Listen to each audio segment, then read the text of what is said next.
मोहतरम सामईन, अस्सलामु अलैकुम वरहमतुल्लाहि वबरकातुह। इस बार हम आपके लिए पेश कर रहे हैं क़िससुल अंबिया। चुनाचे अब हम आपको इदरीस अलैहिस्सलाम के बारे में बताते हैं। एक हदीस में है कि आदम और शीस अलैहिस्सलाम के बाद इदरीस अलैहिस्सलाम पहले नबी हैं। एक दूसरी हदीस में है कि इदरीस अलैहिस्सलाम पहले नबी हैं जिन्होंने कलम के जरिए लिखा और लोगों को किताबत सिखाई। हाफिज इब्ने कसीर ने उनका हुलिया कुछ यूं बयान किया है: पूरा कदो कामत, खूबसूरत, खूब रू, घनी दाढ़ी, उम्दा औसाफ के मालिक, चौड़े कंधे, मजबूत हड्डियां, दुबले पतले, सुरमगी चमकदार आंखें, गुफ्तगू बावकार, खामोशी पसंद, संजीदा और मतीन, चलते हुए नजर नीची, इंतहाई फिक्र खौज के आदी, गुस्से के वक्त सख्त गजबनाक, बातें करने में शहादत की उंगली से बार बार इशारा करने के आदी। इदरीस अलैहिस्सलाम शीस अलैहिस्सलाम की शरीयत पर अमल पैरा रहे। चूंकि इदरीस अलैहिस्सलाम रसूल भी थे, इसलिए अल्लाह की तरफ से मुस्तकिल उन पर शरीयत नाजिल हुई, जिसकी तशरीह व तफसीर करके लोगों को अहकाम इलाही से आगाह फरमाते। इदरीस अलैहिस्सलाम ने जब देखा कि मुफसिदीन ईमान वालों पर जुल्म ज्यादती कर रहे हैं, उनका फसाद बढ़ता जा रहा है और समझाने के बावजूद ये लोग बाज नहीं आ रहे, तो उन्होंने अपने पैरोकारों को जिहाद का हुक्म दिया। इदरीस अलैहिस्सलाम पहले शख्स हैं जिन्होंने अल्लाह के रास्ते में जिहाद किया, गनीमतें हासिल की और दुश्मनों को कैदी बनाया। लेकिन गनीमतें और कैदी उनके लिए हलाल नहीं थे। रसूलुल्लाह सल्लल्लाहु अलैहि वसल्लम पहले रसूल हैं जिनके लिए गनीमतें हलाल की गईं। लेकिन ये बात यकीनी है कि जिहाद सबसे पहले इदरीस अलैहिस्सलाम ने किया। उन्होंने जिहाद के लिए सबसे पहले एक लश्कर तैयार किया, फिर उस लश्कर को दो हिस्सों में तकसीम किया। एक हिस्सा प्यादों पर मुश्तमिल था, दूसरा सवारों पर। चुनाचे भरपूर तैयारी के बाद इदरीस अलैहिस्सलाम ने काबिल की कौम पर चढ़ाई कर दी। हक व बातिल के दरमियान जबरदस्त मारके हुए। आखिरकार इदरीस अलैहिस्सलाम ने उन्हें घुटने टेकने पर मजबूर कर दिया। उनका बहुत सा माल व असबाब लूट लिया और लोगों को कैदी बना लिया। अल्लाह ताला ने इन तमाम बातों का जिक्र नहीं फरमाया, बल्कि अल्लाह ने उनकी सीरत के बारे में अपनी किताब कुरान मजीद में इशारतन जिक्र फरमाया है। मसलन सूरह मरियम आयात 56 और 57 में इरशाद होता है, और इस किताब में इदरीस का भी जिक्र कर, वो भी नेक किरदार नबी थे, हमने उन्हें बुलंद मकाम पर उठाया।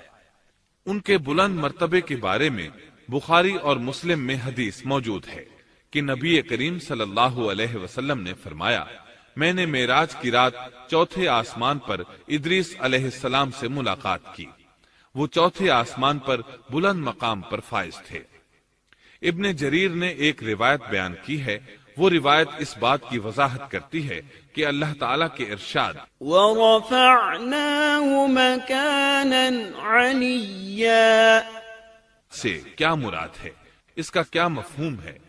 इब्ने जरीर के अलावा दीगर बड़े बड़े मुफस्सिरीन और मुअर्रिखीन ने भी इस रिवायत को जिक्र किया है, लेकिन इसकी कोई सही सनद नहीं मिल सकी। वो रिवायत ये है। इब्ने अबी हातिम वगैरह ने इस रिवायत को हिलाल बिन यसार से बयान किया है। वो कहते हैं, मेरी मौजूदगी में इब्ने अब्बास रज़ी अल्लाहु अन्हुमा ने काब रहमतुल्लाह अलैहि से पूछा, काब, इदरीस अलैहिस्सलाम के मुताल्लिक अल्लाह ताला के इस कौल वरफ़अनाहु मकानन अलिय्या, हमने उन्हें बुलंद मकाम पर उठा लिया, का क्या मतलब है? तो काब रहमतुल्लाह अलैहि ने जवाब दिया, अल्लाह ताला ने इदरीस अलैहिस्सलाम पर एक मर्तबा ये वही नाजिल फरमाई, ऐ इदरीस, तमाम अहले दुनिया जिस कदर रोजाना नेक अमल करेंगे, उन सब के बराबर में तुझे हर दिन अजर दूंगा। इदरीस अलैहिस्सलाम ने यह सुना तो उन्हें ख्वाहिश महसूस हुई कि मेरे आमाल में रोज अफसू इजाफा हो, इसलिए उम्र का हिस्सा तवील हो जाए तो अच्छा है।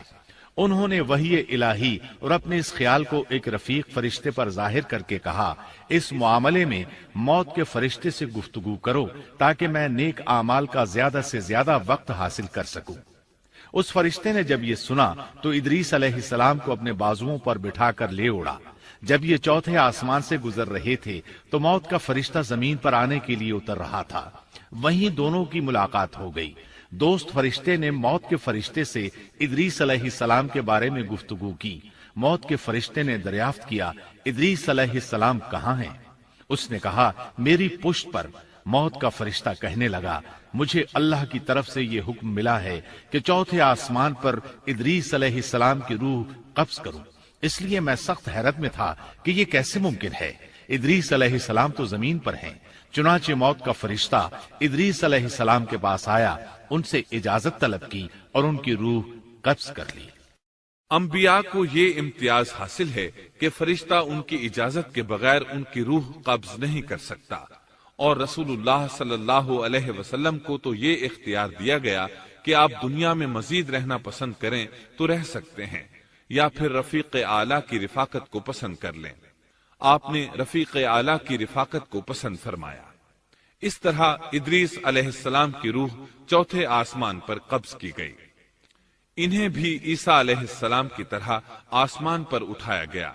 فرق یہ ہے کہ عیسیٰ علیہ السلام کی روح قبض نہیں کی گئی۔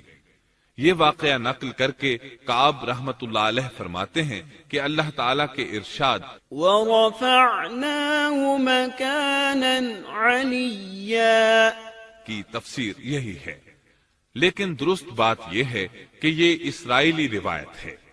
ادریس علیہ السلام کی وفات ہو گئی تو لوگ فساد میں اور بڑھ گئے، ان میں شر پھیل گیا، تاہم وہ توحید پر قائم رہے۔ بت پرستی کا ان میں کوئی شعور نہیں تھا۔ لوگ آدم علیہ السلام کی وفات کے 1000 سال بعد تک توحید پر قائم رہے۔ ان میں فسق و فجور ضرور تھا لیکن شرک نہیں تھا۔ اللہ تعالیٰ کے اس ارشاد كان الناس أمة واحدة دراصل لوگ ایک ہی امت تھے کا یہی مطلب ہے۔